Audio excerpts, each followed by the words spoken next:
Sadly, the Manchester United Brentford Nottingham Forest project that we've been working on for a while just doesn't seem to be working out as well as I'd hoped. You have no dominant tactics, you have no dominant teams, and it's kind of a crapshoot each and every time. But will the 2-3-2-3 be any different? Let's check it out.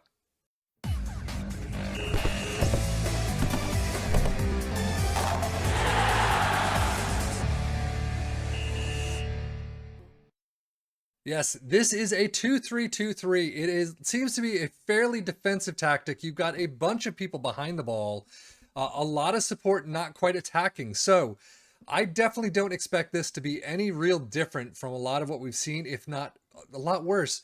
Brentford and Nottingham Forest I can see them using this tactic in terms of keeping the ball outside of their goal. But in Manchester United, I do not see them flourishing whatsoever. In this tactic, as you can see, it is a 2-3-2-3. I have no idea what tactical style this is, but mentality is cautious.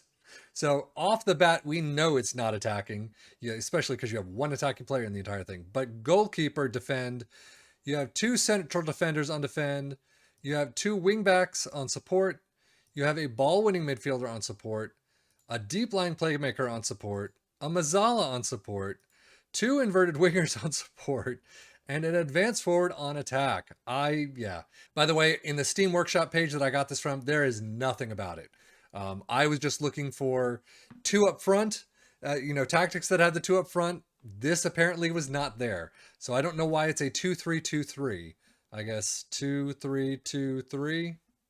Seems like a misnomer to me, but that's what I got. That's what I looked at. This is what we have. In possession, you've got a standard attacking with nothing really. I mean, passing directness is more direct. Tempo is slightly higher. Play for set pieces.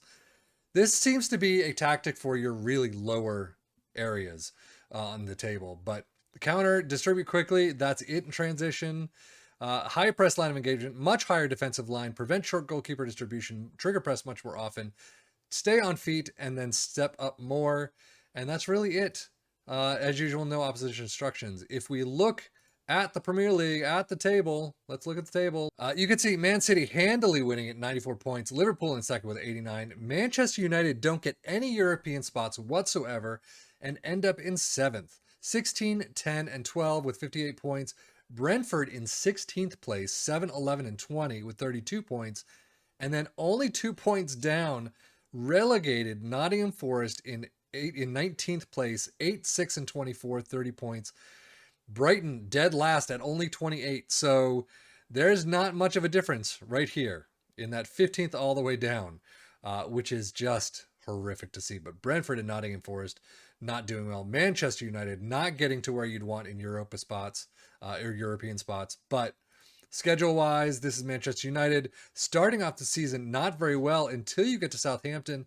And then, I mean, you have a nice unbeaten run until Sturm Graz in the European League Group C.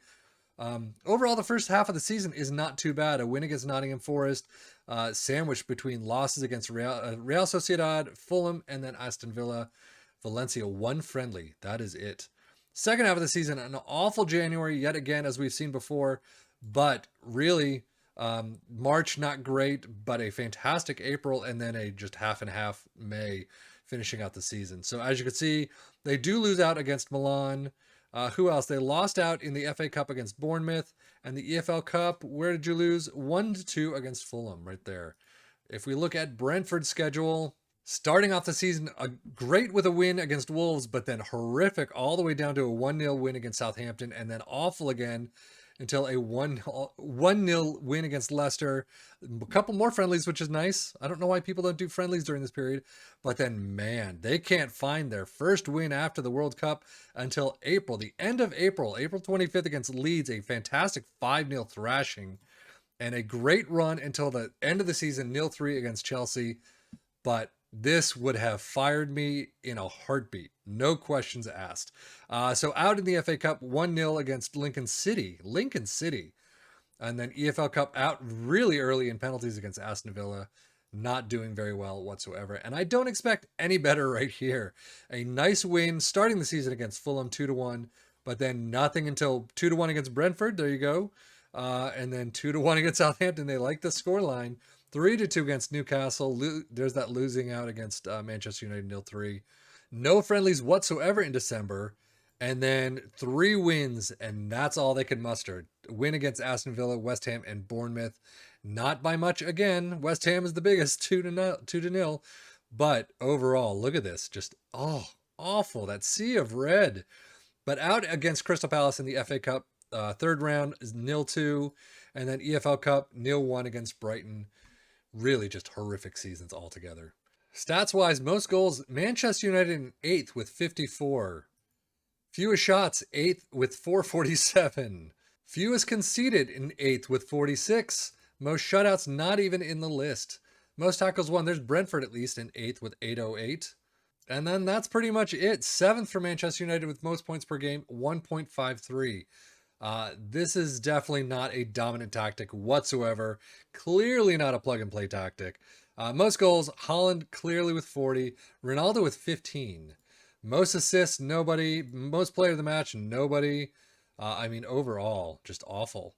Awful, awful, awful. There you go. Jesse Lingard, Nottingham Forest with 103 tackles. Most in the league in 5th at least. Most key passes, nothing. Most shots. Ivan Toney with 117. But 15 goals overall that.